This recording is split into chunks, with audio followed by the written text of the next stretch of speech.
Veuillez vous situer. Veuillez vous asseoir.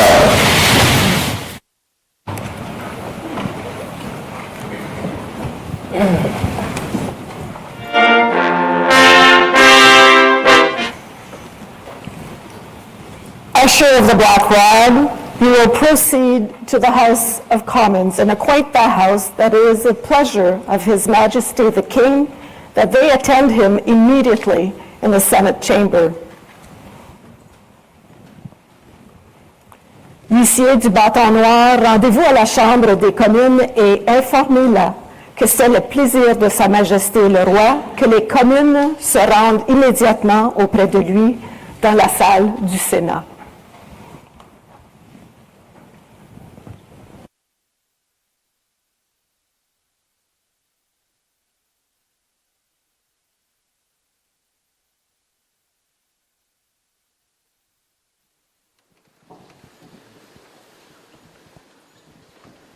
The House of Commons and acquaint the House that it is the pleasure of His Majesty the King that they attend him immediately in the Senate chamber. Huissier du bâton noir, rendez-vous à la Chambre des communes et informez-la que c'est le plaisir de Sa Majesté le Roi que les communes se rendent immédiatement auprès de lui dans la salle du Sénat.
A message from His Majesty, the King of Canada.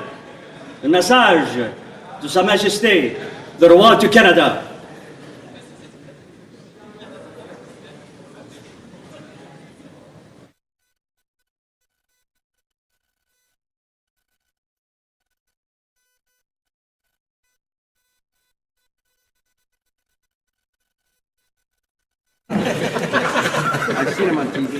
Mr. Speaker, a message from His Majesty the King.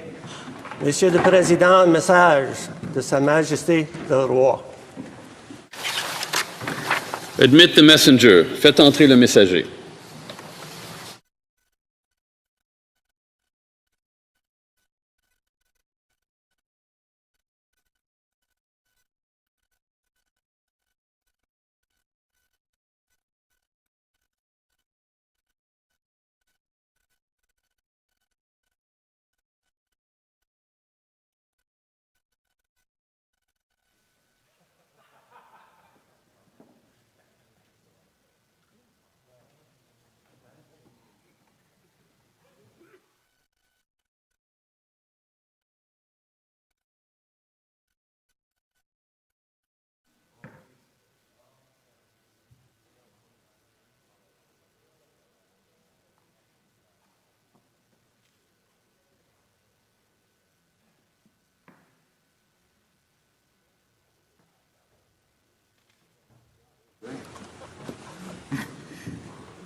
Mr. Speaker, it is the pleasure of His Majesty, the King of Canada, that this honourable House attend him immediately in the chamber of the Senate.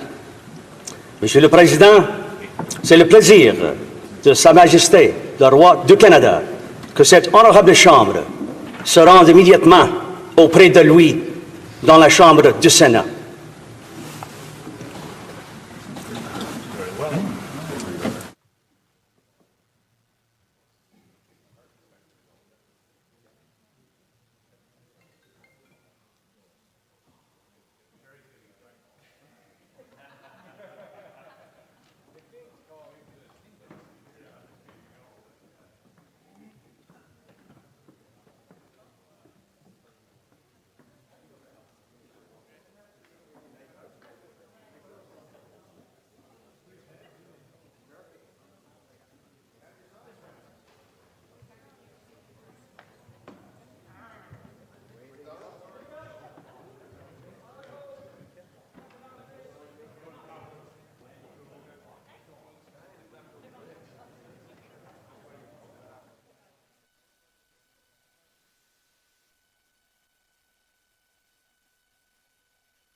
May it please Your Majesty, the House of Commons has elected me their Speaker, though I am but little able to fulfill the important duties thus assigned to me.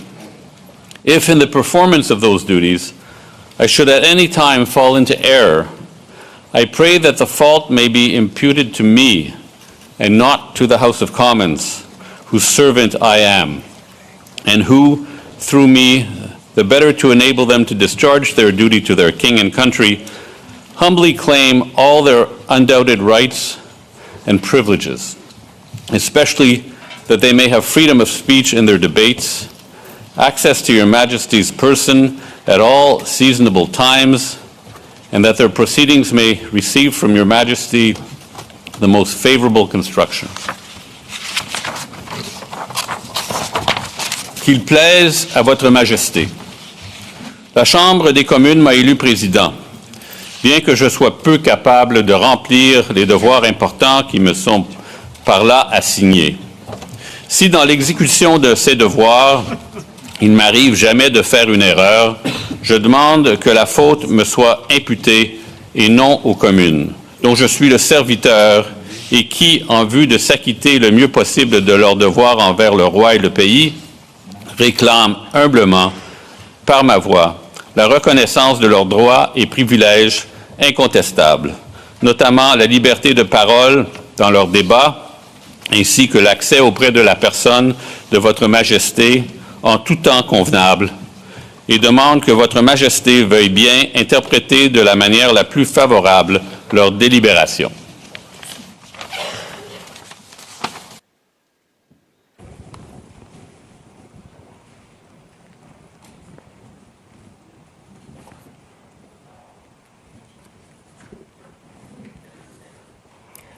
Mr. Speaker, I am commanded by His Majesty the King to declare to you that he freely confides in the duty and attachment of the House of Commons to His Majesty's person and government, and not doubting that their proceedings will be conducted with wisdom, temper, and prudence, he grants and upon all occasions will recognize and allow their constitutional privileges. I am commanded also to assure you that the Commons shall have ready access to His Majesty upon all seasonable occasions, and that their proceedings, as well as your words and actions, will constantly receive from Him the most favorable construction.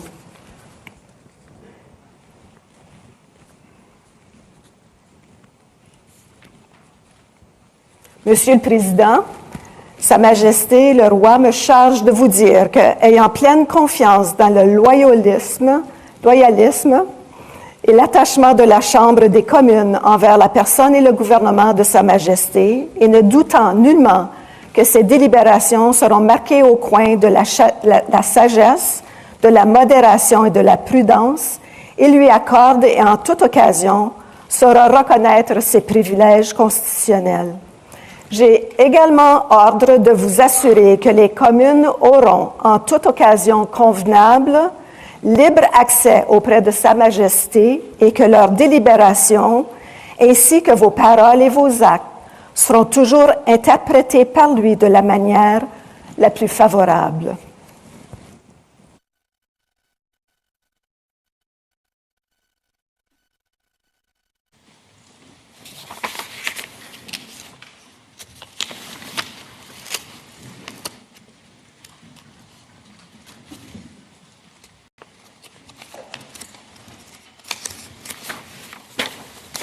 Honourable Senators, members of the House of Commons, it is with a deep sense of pride and pleasure that my wife and I join you here today as we witness Canadians coming together in a renewed sense of national pride, unity and hope.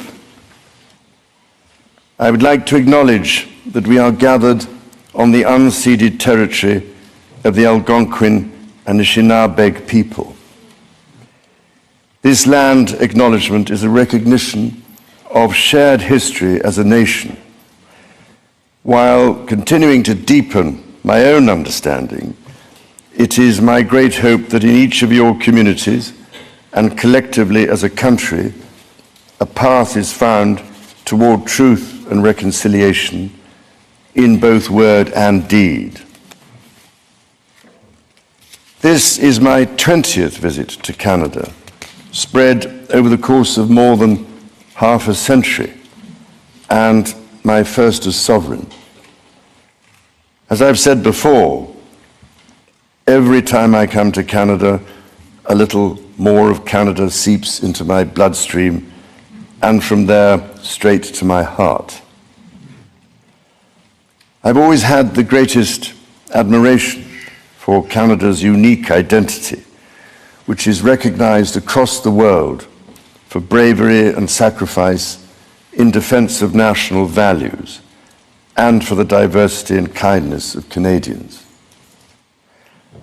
To the First Nations, Inuit and Métis peoples, you have welcomed my family and myself to your traditional lands with great warmth and hospitality, for which I am humbly grateful. This year we mark the 80th anniversary of VE Day and VJ Day. On Juno Beach, at Dieppe, on the Somme, at Beaumont-Hamel, at Ypres, and on Vimy Ridge. At those places and many others, forever etched into our memories, Canadians fought and died alongside our closest allies. Aujourd'hui, je vois des îlots venant d'un bout à l'autre du Canada, de Saint-Jean's à Terre-Neuve et Labrador, de Victoria en Colombie-Britannique et d'Arviat au Nunavut. Je vois des gardiens des droits et libertés garantis par la Charte canadienne. En tant que roi, je tiens à vous remercier de vous mettre au service de vos compatriotes d'un bout ou l'autre de ce grand et beau pays. You speak for your communities, representing an incredible richness of cultures, languages, and perspectives. We owe it to this generation and those who succeed us to think and act for the greater good of all. While the world faces unprecedented challenges, generating uncertainties across the continents with regards to peace and stability, economics and climate change, your communities have the skills and determination to bring a wealth of solutions. En encourageant la collaboration et en tenant des débats respectueux et constructifs, vous permettrez à ce gouvernement d'agir de façon audacieuse et juste pour le bien des Canadiens et des Canadiennes. It has been nearly 70 years since the Sovereign first opened Parliament.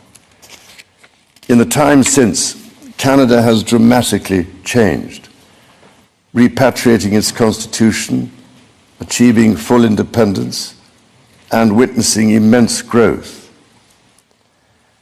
Canada has embraced its British, French, and Indigenous roots and become a bold, ambitious, innovative country that is bilingual, truly multicultural, and committed to reconciliation. The Crown has for so long been a symbol of unity for Canada. It also represents stability and continuity from the past to the present. As it should, it stands proudly as a symbol of Canada today in all her richness and dynamism. When my dear late mother, Queen Elizabeth II, opened a new Canadian Parliament in 1957, the Second World War remained a fresh, painful memory. The Cold War was intensifying. freedom and democracy were under threat. Canada was emerging as a growing economic power and a force for peace in the world. In the decades since, history has been punctuated by epoch-making events: the Vietnam War, the fall of the Berlin Wall, and the start of the War on Terror. Today, Canada faces another critical moment. Democracy, pluralism, the rule of law, self-determination, and freedom are values which Canadians hold dear, and ones which the government is determined to protect. The system of open global trade that, while not perfect, has helped to deliver prosperity for Canadians for decades, is changing. Canada's relationships with partners are also changing. Il nous faut confronter la réalité. Depuis la Deuxième Guerre mondiale, notre monde n'a jamais été aussi dangereux et instable. Le Canada fait face à des défis qui, dans nos vies, sont sans précédent. Many Canadians are feeling anxious and worried about the drastically changing world around them. Fundamental change is always unsettling. Yet this moment is also an incredible opportunity for renewal, an opportunity to think big and to act bigger, an opportunity for Canada to embark on the largest transformation of its economy since the Second World War. A confident Canada, which has welcomed new Canadians, including from some of the most tragic global conflict zones, can seize this opportunity by recognizing that all Canadians can give themselves far more than any foreign power on any continent can ever take away. And that by staying true to Canadian values, Canada can build new alliances and a new economy that serves all Canadians.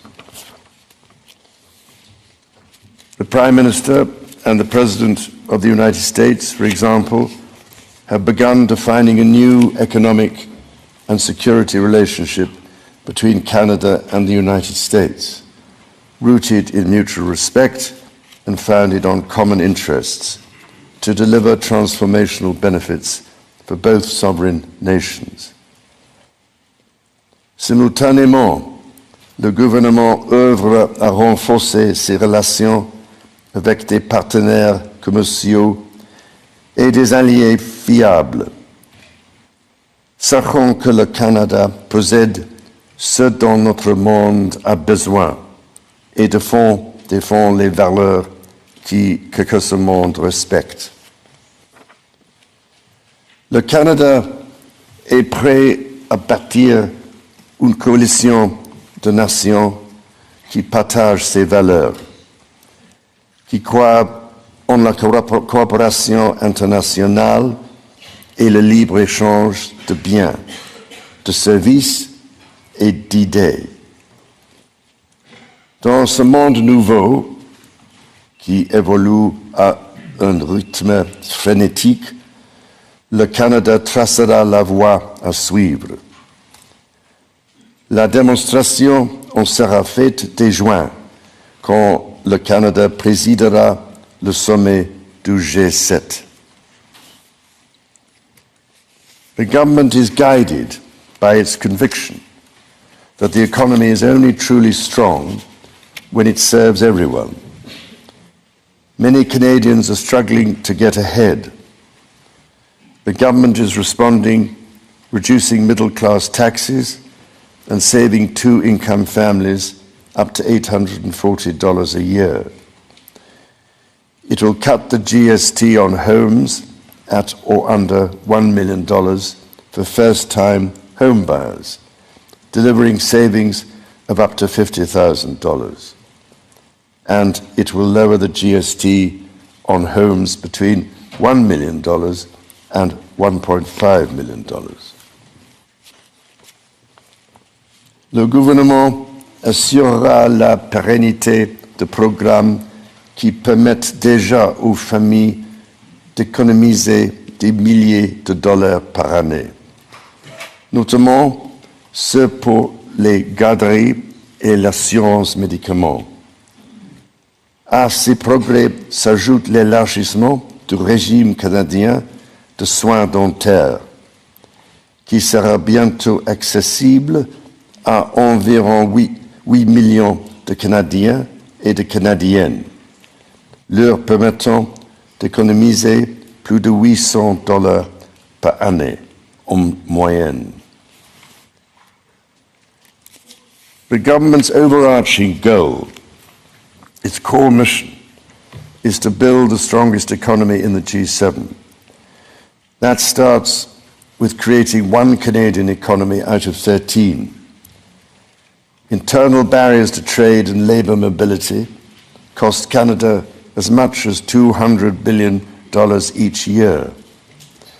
The government will introduce legislation to remove all remaining federal barriers to internal trade and labour mobility by Canada Day. Les premiers ministres de plusieurs provinces et territoires ont déjà pris des mesures pour éliminer les obstacles au commerce intérieur. Le gouvernement va s'appuyer sur ces progrès pour créer, d'ici la fête du Canada, un réel système de libre-échange à travers le pays. Il s'agit d'efforts essentiels pour permettre au Canada de réaliser tout son potentiel économique, mais cela reste insuffisant. To build Canada strong, the government is working closely with provinces, territories, and Indigenous peoples to identify and catalyse projects of national significance. Projects that will connect Canada, that will deepen Canada's ties with the world, and that will create high-paying jobs for generations. Given the pace of change and the scale of opportunities, speed is of the essence. Through the creation of a new major federal project office, the time needed to approve a project will be reduced from 5 years to 2, all while upholding Canada's world-leading environmental standards and its constitutional obligations to Indigenous peoples. The government will also strike cooperation agreements with every interested province and territory within 6 months to realise its goal of one project, one review. When Canadians come together, Canada builds things that last. Éliminer ces obstacles qui freinent l'économie canadienne permettra l'avènement d'une nouvelle ère de croissance grâce à laquelle le Canada va non seulement surmonter des guerres commerciales, mais en émerger plus fort que jamais. Cela lui permettra de devenir une superpuissance en matière d'énergie verte et conventionnelle, de bâtir une stratégie industrielle qui rendra le Canada plus compétitif à l'international, tout en luttant contre les changements climatiques, de bâtir des centaines de milliers de bonnes carrières dans les métiers spécialisés, et donc de faire du Canada une plaque tournante pour la science et l'innovation. Critically, the government will undertake a series of measures to help double the rate of home building while creating an entirely new housing industry, using Canadian technology, Canadian skilled workers and Canadian lumber.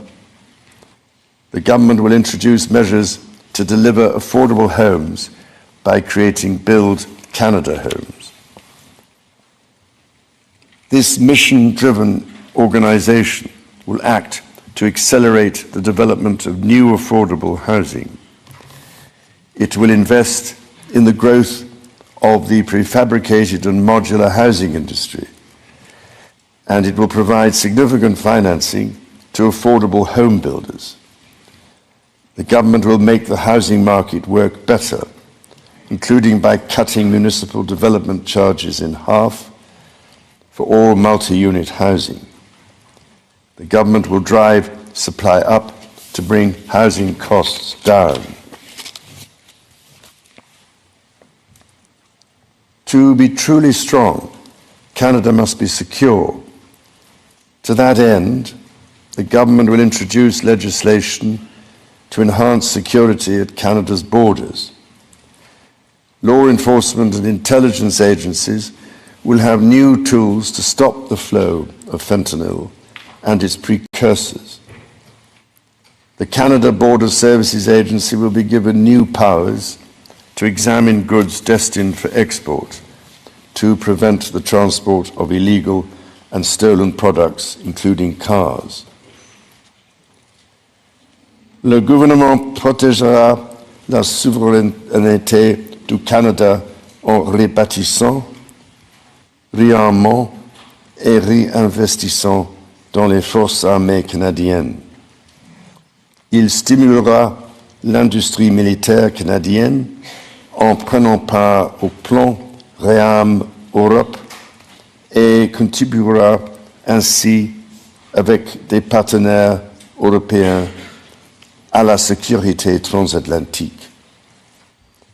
Et il investira pour renforcer sa présence dans le Nord, alors que cette région, qui est partie intégrante de la nation canadienne, fait face à de nouvelles menaces. The government will discharge its duty to protect Canadians and their sovereign rights from wherever challenges may come at home or abroad. To keep communities safe, the government will hire 1,000 more RCMP personnel. It will change firearms licensing and strengthen enforcement of yellow and red flag laws. Weapons licenses for those convicted of intimate partner violence and those subject to protection orders will be revoked. Through the deployment of scanners, drones, and helicopters, additional personnel, and canine teams, the government will stem the tide of illegal guns and drugs across the border. It will take these steps while protecting the rights of law-abiding gun owners and Indigenous peoples' long-standing hunting traditions. The government will bring a renewed focus on car theft and home invasions by toughening the criminal code to make bail harder to get for repeat offenders charged with committing these crimes, along with human trafficking and drug smuggling. During this time of great change, Canadians are uniting behind what makes Canada unique. La langue française et la culture québécoise sont au cœur de l'identité canadienne. Elles définissent le pays que les Canadiens, les Canadiennes et moi aimons tant. Le Canada est un pays où l'on respecte et célèbre les langues officielles et les langues autochtones. Le gouvernement est déterminé à protéger les institutions qui font rayonner ces cultures et cette identité dans le monde entier, comme CBC Radio-Canada. protéger ce qui nous donne accès à des aliments frais, sains et de qualité, les producteurs agricoles, et protéger la gestion de l'offre. Nature is core to Canada's identity. In 2022, Canada convened COP15 in Montreal, which concluded with 196 countries striking a historic agreement to protect 30% of their lands and 30% of waters by 2030. To this end, the government will protect more of Canada's nature than ever before through the creation of new national parks, national urban parks, marine protected areas, and other conservation initiatives. The government will always protect the rights and freedoms that the Charter guarantees for every Canadian. The government will be a reliable partner to Indigenous peoples, upholding its fundamental commitment to advancing reconciliation. Central to this commitment is the creation of long-term wealth and prosperity with Indigenous peoples.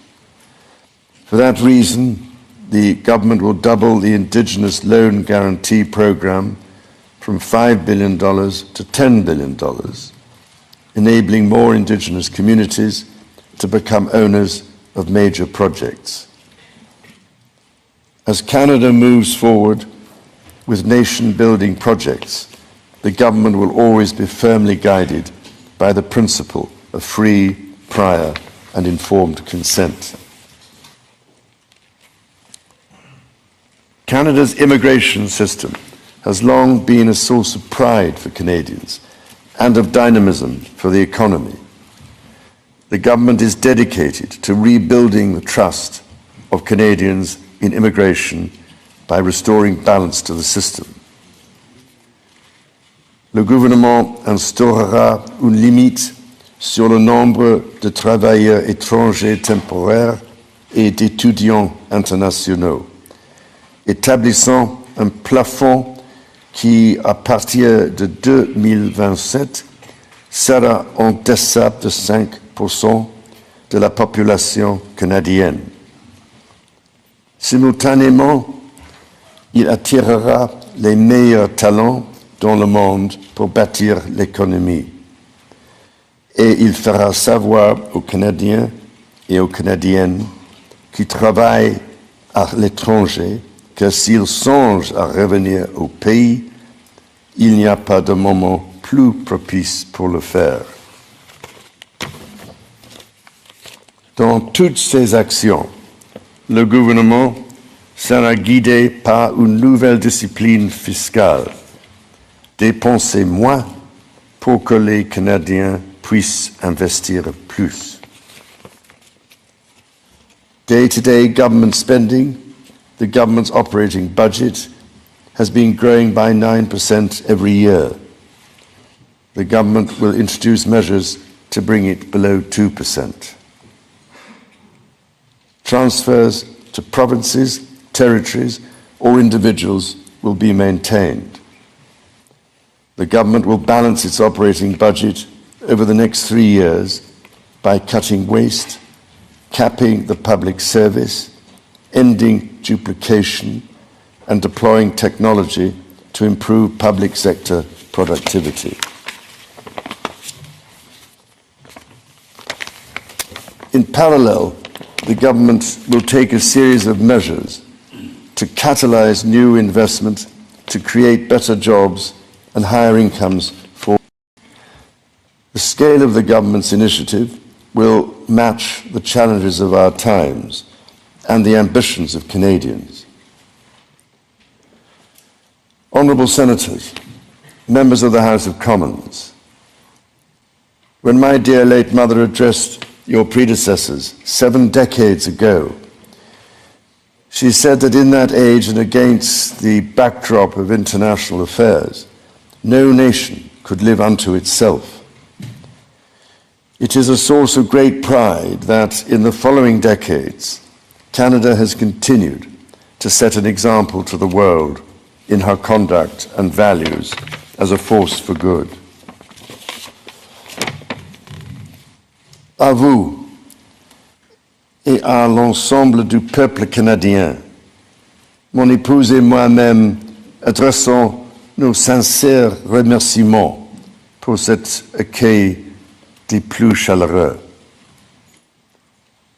As the anthem reminds us, the true North is indeed strong and free.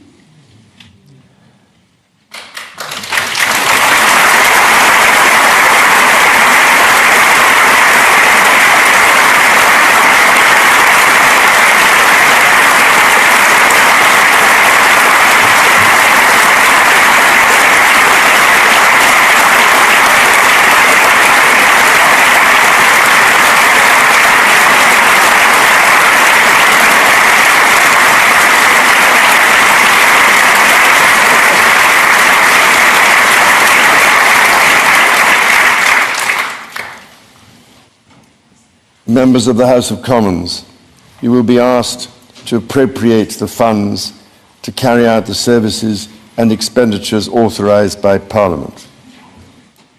May you honour the profound trust bestowed upon you by Canadians.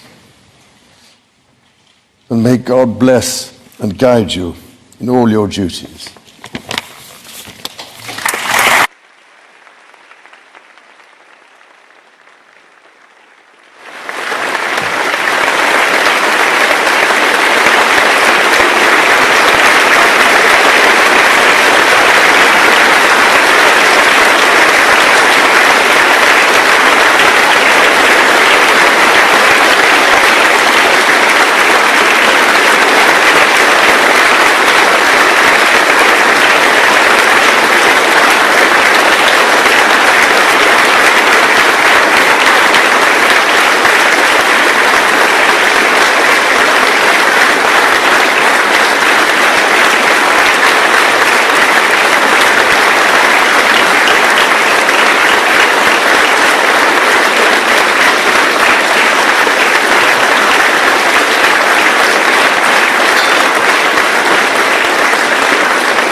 Aujourd'hui, je vois des élus venant d'un bout à l'autre du Canada, de Saint John's à Terre-Neuve et Labrador, de Victoria en Colombie-Britannique et d'Arviat au Nunavut. Je vois des gardiens des droits et libertés garantis par la Charte canadienne. En tant que roi, je tiens à vous remercier de vous mettre au service de vos compatriotes d'un bout ou l'autre de ce grand et beau pays. You speak for your communities, representing an incredible richness of cultures, languages, and perspectives. We owe it to this generation and those who succeed us to think and act for the greater good of all. While the world faces unprecedented challenges, generating uncertainties across the continents with regards to peace and stability, economics and climate change, your communities have the skills and determination to bring a wealth of solutions. En encourageant la collaboration et en tenant des débats respectueux et constructifs, vous permettrez à ce gouvernement d'agir de façon audacieuse et juste pour le bien des Canadiens et des Canadiennes. It has been nearly 70 years since